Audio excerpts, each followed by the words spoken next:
Student, Bharti college of agriculture Durg, course BSc agriculture, second year first semester student, subject on agri informatics, myself Nitish Kumar Chandrakar, assistant professor from computer science department. So आज का हमारा जो unit है fourth unit, database concept in agriculture. तो सबसे पहले हमें database का कंसेप्ट पता होना चाहिए। हमें डेटाबेस का कंसेप्ट पता रहेगा तभी हम एग्रीकल्चर में उसका यूज कर पाएंगे। So what is the concept of database? तो डेटाबेस इंफॉर्मेशन का एक ऐसा व्यवस्थित संग्रह होता है जो ऑर्गेनाइज कलेक्शन बोलते हैं, जिससे हम किसी भी इंफॉर्मेशन को आसानी से प्राप्त कर सकते हैं। मीन्स डेटाबेस व्यवस्थित इसलिए होता है क्योंकि इसमें किसी भी डेटा या सूचना को एक निश्चित स्थान पर पहले से तय किए हुए रूप में रखा जा सकता है, ताकि कभी भी आवश्यकता पड़ने पर हम उसे आसानी से प्राप्त कर सकते हैं। इसका मतलब क्या है? डेटाबेस जो है एक कलेक्शन ऑफ क्या होता है, समूह होता है रिकॉर्ड्स का,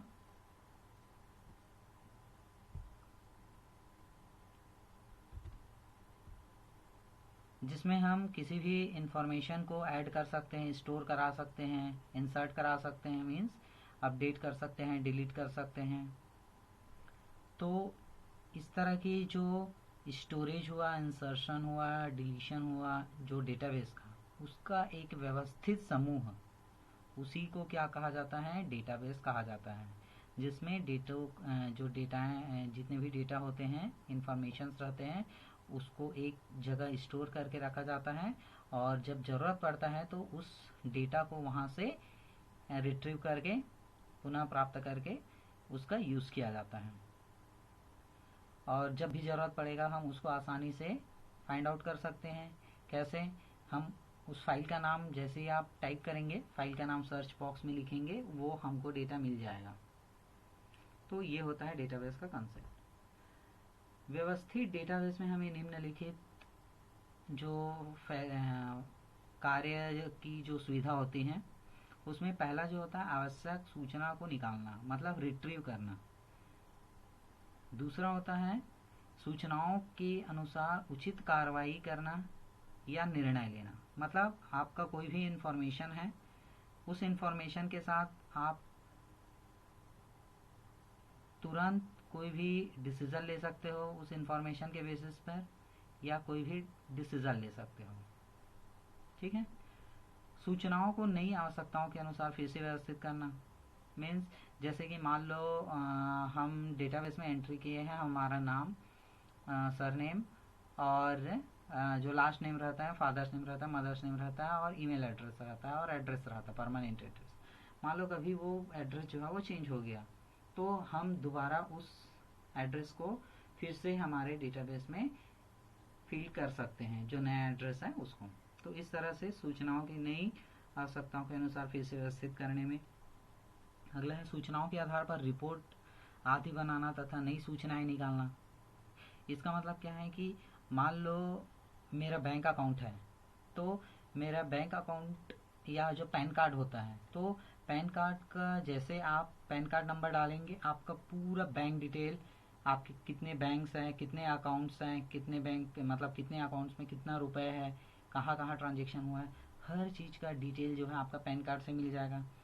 आपका आधार कार्ड का नंबर रहेगा, उस नंबर को आप जैसे ही डेटा मतलब सर्च करेंगे तो आपका पूरा इंफॉर्मेशन जो है वो रिट्रीव हो जाएगा। तो वही चीज़ है, उसके आधार पर आप रिपोर्ट बना सकते हो कि हाँ इनका इतने अकाउंट में इतना रुपए हैं, इस तरह से। तो वो होता है। एक डेटाबेस नामों की सूची की एक फाइल के रूप में आसानी से भी हो सकता है, और डेटा की बहुत से फाइल का समूह के रूप में भी कठिन भी हो सकता है। इसका मतलब क्या है? अगर मैं सरल की बात करूं, आसान की बात करूं, तो क्या है, हमारा जो IGKV का जो डेटाबेस है, ठीक है, साइट है, उसमें आप लोग क्या करते हो, रजिस्ट्रेशन होते हो। तो रजिस्ट्रेशन होते हो तो हर एक इंडिविजुअल जो स्टूडेंट है अपना लॉगिन आईडी और पासवर्ड से क्या होते हैं, रजिस्ट्रेशन करते हैं, और जो भी फीस पेड करना रहता है वो करते हैं। तो आपका पूरा रिकॉर्ड जो है वो कहाँ पे बन रहा है, उनके डेटाबेस पर बन रहा है। तो वहाँ पर क्या हो रहा है, आपका इंडिविजुअल डेटा जो है वो स्टोर हो रहा है उनके डेटाबेस में। बट अब यहाँ पर वो तो आसान हुआ, आपका फाइल को ढूंढ लिया जाएगा आपके नाम से। बट अगर उसी नाम का अगर मेरे पास बहुत सारे स्टूडेंट्स रहेंगे तब के केस में कैसे रहेगा? तो वही चीज़ है, डेटा की बहुत से फाइलों के समूह हो जाता है तो कठिन भी हो सकता है। फिर उसका तरीका दूसरा रहेगा। मान लो मेरे पास 5 फाइल है, पांचों फाइल में अजय नाम का फाइल है और पांचों फाइल है अजय नाम का। एक अजय जो है वो बीटेक बीएससी फर्स्ट सेमेस्टर में है, दूसरा जो है सेकंड ईयर में है, तीसरा थर्ड ईयर में है, चौथा फोर्थ ईयर में है। फाइल का नाम तो अजय है, फिर कैसे आइडेंटिफाई करेंगे? तो उस चीज को आइडेंटिफाई करने के लिए और डेटाबेस में और भी बहुत सारे फीचर्स हैं जिसके थ्रू उसको आइडेंटिफाई किया जाता है। तो ये होता है हमारा डेटाबेस। अब types of database, there are different types of database. मुख्य जो डेटाबेस है मुख्य रूप से 3 प्रकार के होते हैं जो कि निम्नलिखित है। पहला, नेटवर्क डेटाबेस। नेटवर्क डेटाबेस का मतलब होता है इस प्रकार के डेटाबेस में डेटा रिकॉर्ड के समूह के रूप में तथा डेटा के बीच संबंध लिंक के माध्यम से दर्शाया जाता है। इसका मतलब जो नेटवर्क जो डेटाबेस रहता है इसमें क्या रहेगा, जो भी डेटा का रिकॉर्ड रहेगा वो एक समूह में रहेंगे और उस डेटा के बीच जो रिलेशन रहेगा वो लिंक से रहेगा। लिंक से रहेगा मतलब कैसे? मान लो कि हम कोई भी सर्च करते हैं गूगल में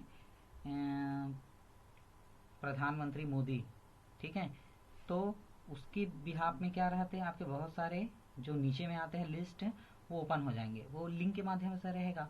अब आपको जिस लिंक पर क्लिक करना है, जिस कंटेंट को आपको देखना है, आप उस लिंक पर क्लिक करते हैं और क्या हो जाता है, वो शो होता है आपको। तो ये होता है आपका नेटवर्क डेटा मॉडल।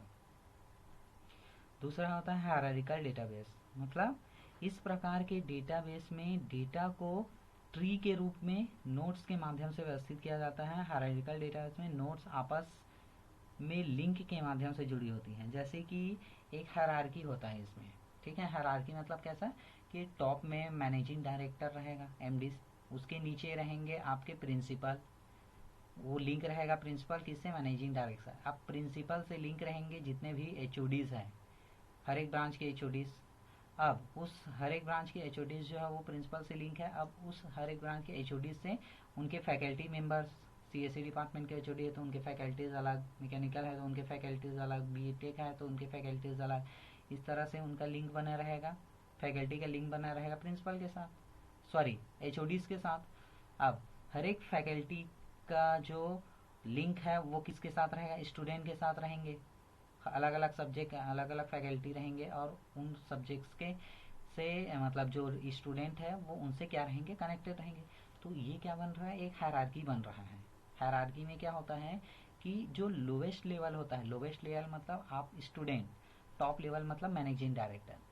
तो आप ऐसा नहीं है कि डायरेक्टली स्टूडेंट को कोई भी प्रॉब्लम आ रहा है किसी सब्जेक्ट में तो हाँ एमडी सर के पास चले गए, बोल रहे हो कि सर हमको ये सब्जेक्ट समझ में नहीं आ रहा है। ऐसा बिल्कुल भी नहीं होता इस केस में। पहली बात तो इसमें क्या होता है, हायरार्की होता है। पहले तो स्टूडेंट टीचर से कंप्लेन करेगा, ठीक है, टीचर। दूसरी बात, अगर टीचर के ही सब्जेक्ट में अगर प्रॉब्लम है तो सर को बोलेंगे कि सर हमें ये सब्जेक्ट समझ में नहीं आ रहा है, आप दूसरे या थोड़ा और अच्छे से पढ़ाइए। अगर वो प्रॉब्लम अगर टीचर सॉल्व नहीं कर सकता तब के केस में क्या होगा, वो एचओडीज के पास जाएंगे, ठीक है। स्टूडेंट एचओडीज के पास जाएंगे, एचओडी से कंप्लेन करेंगे, सर हमें ऐसा नहीं पढ़ा रहे, इस तरीके से नहीं पढ़ा रहे हैं, हमें प्रॉब्लम है उनके पढ़ने से। फिर अगर एचओडीज जो है वो उनके प्रॉब्लम को सॉल्व नहीं कर पा रहा है तो स्टूडेंट सीधा नेक्स्ट लेवल पे जाएगा, किसके पास, प्रिंसिपल के पास। प्रिंसिपल से शिकायत करेंगे कि हमारे जो एचओडीज है वो हमारा बात नहीं मान रहे हैं, इस तरह से जो भी प्रॉब्लम है। फिर अगर वो सॉल्व नहीं कर पाए तो सीधा डायरेक्ट कहाँ पे जाएंगे, हायर लेवल मैनेजिंग डायरेक्टर के पास, फिर वो प्रॉब्लम सॉल्व करेंगे ही करेंगे, ठीक है। तो इस तरह से क्या होता है, एक हायरार्की बना रहता है। नेक्स्ट होता है relational database. Relational database means relational database को संचरित डेटाबेस, मतलब संचरित मतलब क्या होता है, संरचित, सॉरी संचरित बोल रहा हूँ, संरचित डेटाबेस, स्ट्रक्चर डेटाबेस भी कहा जाता है। अब स्ट्रक्चर डेटाबेस क्या होता है, जिसमें डेटा को टेबल्स के रूप में संग्रहित मतलब स्टोर किया जाता है, और इन डेटा सारणियों में कॉलम्स सारणी में स्टोर होने वाले डेटा के प्रकार को तथा पंक्तियां रो डेटा को दर्शाती हैं। तो रिलेशनल डेटाबेस में क्या होता है कि हमारे जो डेटा रहते हैं उसको टेबल्स के रूप में शो किया जाता है। अब टेबल्स में क्या होते हैं, देखो टेबल्स में आपके दो चीज रहेंगे, एक रो रहेगा एक कॉलम रहेगा। रो मतलब आपका हॉरिजॉन्टल लाइन और कॉलम मतलब आपका वर्टिकल लाइन। तो उस फॉर्म में आपके डेटा को क्या किया जाता है, डेटाबेस में स्टोर किया जाता है। रो में जितने भी हैं उसमें आप सीरियल नंबर लिखेंगे 1 2 3 4, ठीक है। उसके बाद हर एक के सामने क्या लिखेंगे, स्टूडेंट का नाम, उनके फादर्स नेम, उनके mother's name, mobile number, email ID, कौन सा ब्रांच है, कौन सा ईयर है, कौन सा सेमेस्टर है, जितना भी इंफॉर्मेशन है आप उसी रो और कॉलम्स के फॉर्म में क्या करेंगे, एंट्री करेंगे। तो इस तरह से जो डेटा स्टोर करने की जो तरीका होता है उसको रिलेशनल डेटाबेस कहा जाता है। तो ये तो हुआ 3 types of database. First network database, second hierarchical database, third is a relational database. So next, what is data. अब हम डेटाबेस पढ़ लिए, क्योंकि पहले तो हमको डेटा पता होना चाहिए था, डेटा क्या होता है, फिर इंफॉर्मेशन क्या होता है, दोनों में डिफरेंस क्या होता है, उसके बाद डेटाबेस पढ़ना था। बट हम डेटाबेस पहले ही पढ़ लिए। अब उसमें डेटा क्या होता है, व्हाट इज डेटा। तो डेटा किसी वस्तु, व्यक्ति या समूह के बारे में किसी तथ्य अथवा जानकारी को डेटा कहा जाता है। किसी व्यक्ति का नाम, किसी वस्तु का वजन तथा मूल्य, किसी कक्षा के विद्यार्थियों की उम्र आदि, ये सभी प्रकार के डेटा के उदाहरण हैं। जितने भी है ये सब क्या है, आपके डेटा के उदाहरण हैं। इसका मतलब क्या है कि डेटा जो है किसी का नाम भी हो सकता है, बुक डेटा हो सकता है, आपका वजन डेटा है, मूल्य जो प्राइस है वो भी डेटा ही है, जितने भी क्लास में स्टूडेंट्स हैं उनके एजेस, ये भी क्या है, डेटा है। तो ये सब डेटा के एग्जांपल्स हैं। तो ये हुआ डेटा। नेक्स्ट होता है इंफॉर्मेशन। अब इंफॉर्मेशन क्या होता है, जब किसी डेटा को सार्थक तथा उपयोगी बनाने के लिए संसाधित, व्यवस्थित और संरचित किया जाता है तो हम उसे हम सूचना या इंफॉर्मेशन कहते हैं। उदाहरण के लिए जैसे कि एक कक्षा का औसत स्कोर एक सूचना है, जो औसत एज है वो क्या है, एक इंफॉर्मेशन है, जो कि उस कक्षा के विद्यार्थियों की स्कोर से निकाला जाता है। ठीक है। अब विद्यार्थियों का जो कक्षा में है विद्यार्थी, उनका अगर किसी चीज़ का अगर औसत निकालना है सब्जेक्ट का, तो बिना उसके मार्क्स के थोड़ी निकाल सकते हो हम, जब तक उसका मार्क्स नहीं मिलेगा कैसे निकालोगे। तो वो क्या कहलाएगा, एक इंफॉर्मेशन कहलाएगा। संक्षेप में क्या बोलते हैं, डेटा डेटाबेस में स्टोर मूल्यों तथा मूल्यों को रिफर करता है। रिफर मतलब संदर्भित बोलते हैं हिंदी में, रिफर करता है, जबकि सूचना उन मूल्यों से निकाले गए निष्कर्ष या अर्थ को संदर्भित या रिफर करता है। इसका मतलब सिंपल सा साफ है। अगर मैं डेटा की बात करूं, डेटा मतलब 500 लिख दिया, तो 500 क्या है, आपका डेटा है। ठीक है। मैं लिख दिया गुलाब, गुलाब क्या है, आपका डेटा है। कुछ मिल रहा है क्या गुलाब से, आपको इन्फॉर्मेशन मिल रहा है क्या गुलाब से, नहीं मिल रहा है। ठीक है। तो वो क्या है, आपका डेटा है। तो इस तरह से क्या होते हैं, डेटा होते हैं जिसमें इंफॉर्मेशन नहीं मिलता, आपको सार्थक मीनिंग नहीं मिलता, उपयोगी नहीं है आपके लिए, तो वो डेटा है। और जिसमें आपको सार्थक मीनिंग मिल रहा है, जिसका यूज है, जिसको समझ में आ रहा है, तो वो इंफॉर्मेशन है। जैसे कि मुझे 500 रुपीज चाहिए, ये आपका क्या है, पूरा इंफॉर्मेशन है। ठीक है। दूसरा, गुलाब का फूल जो है बहुत सुगंधित होता है, तो ये क्या है, इंफॉर्मेशन है, मतलब वहां से आपको इंफॉर्मेशन मिल रहा है। ओके। तो ये होता है आपका information. Next, need of computerised database, मतलब कंप्यूटराइज्ड डेटाबेस की ज़रूरत या आवश्यकता क्यों पड़ी, क्यों पड़ता है हमको कंप्यूटराइज्ड डेटाबेस का? क्योंकि जो हम हैंड रिटन जो डेटाबेस रहते हैं उसमें बहुत सारे समस्याएं आती है। पहली बात तो पहला समस्या है नया डेटा जोड़ने की समस्या। मान लो आप कॉपी में लिख रहे हो और कॉपी में आपने 10 बंदे का नाम लिखा, 10 स्टूडेंट का नाम लिखा, 1 2 3 4 5 6 7 8 9 10। अब मेरे को अब उस पेज भर गया, अब मुझे 11वां बंदे का नाम जोड़ना है, 11वें स्टूडेंट का नाम जोड़ना है। कहाँ पे जोड़ोगे? वो पेज तो भर गया, ठीक है, उसके बीच में जोड़ नहीं सकते। जोड़ सकते हो क्या? चौथा नंबर और 5वां नंबर के बीच में जोड़ सकते हो? नहीं जोड़ सकते। तो ये समस्या आते हैं। दूसरा, डेटा को बदलने की समस्या। मान लो एक बार लिख दिए नीतीश कुमार चंद्राकर, अब मुझे चंद्राकर सरनेम को हटाना है, नीतीश कुमार बस लिखना है, तो आप चेंज कर सकते हो क्या? नहीं कर सकते। मान लो एक बार एड्रेस लिख दिए, आपका एड्रेस पता चला 2 दिन बाद चेंज हो गया, ठीक है, अभी पढ़ रहे हो तो अब कॉलेज के हॉस्टल में रह रहे हो तो कॉलेज का हॉस्टल आपका एड्रेस है। कल के डेट में आप कहीं जॉब मतलब हो गया आपका पढ़ाई कंप्लीट और आप अपने घर चले गए, आपका एड्रेस चेंज करना है, डेटाबेस में कैसे चेंज करोगे? तो इस तरह की जो प्रॉब्लम है वो सेकंड है। दूसरा, डेटा को अपनी शर्तों के अनुसार प्राप्त करने की समस्या। मान लो मुझे डेटा जो है वो एक पीडीएफ फाइल में चाहिए, आपका डेटा पीडीएफ फाइल में निकलेगा ही नहीं, ठीक है, आपको एक अरेंज में चाहिए। मान लो आपके डेटाबेस में 5 कॉलम हैं, सीरियल नंबर, स्टूडेंट का नाम, father's name, mother's name, branch और उनका ईमेल आईडी। अब आपको सिर्फ उनका स्टूडेंट का नाम और फादर्स नेम और मोबाइल नंबर चाहिए, बाकी 2 नहीं चाहिए, तो आप अपने अकॉर्डिंग उसको फाइंड आउट नहीं कर सकते, ठीक है। तो ये हैंड रिटन डेटा जो बनाते हैं उसमें समस्याएं आते हैं, बट कंप्यूटराइज जो डेटाबेस रहते हैं उसमें ये समस्याएं नहीं आते। आप जैसा चाहे, जब चाहे, जिस टाइप से चाहे आप डेटा अपने अकॉर्डिंग प्राप्त कर सकते हैं। तो इन सभी समस्याओं को दूर करने के लिए कंप्यूटराइज डेटा का निर्माण किया गया।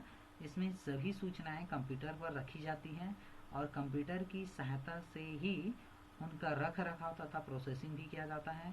कंप्यूटर पर डेटाबेस बनाने की कई प्रोसेसिंग की जाती है। कंप्यूटर पर डेटाबेस बनाने के कई कारण हैं जो निम्नलिखित हैं। इसमें फर्स्ट है, कंप्यूटर पर बड़े आकार का डेटाबेस सरलता से, आसानी से बनाया जा सकता है क्योंकि उनकी डेटा को स्टोर करने की क्षमता अधिक होता है। मतलब आप पूरे भारत देश का पूरा डेटा जो है एक कंप्यूटर में स्टोर करके रख सकते हो, ठीक है। जो आधार कार्ड होता है ना, पूरे भारत देश में जितने भी लोग रहते हैं उनका सभी का आधार कार्ड है, तो वो सभी एक कंप्यूटर में, छोटा सा मात्र जो कंप्यूटर है उसमें सभी का डेटा स्टोर्ड है।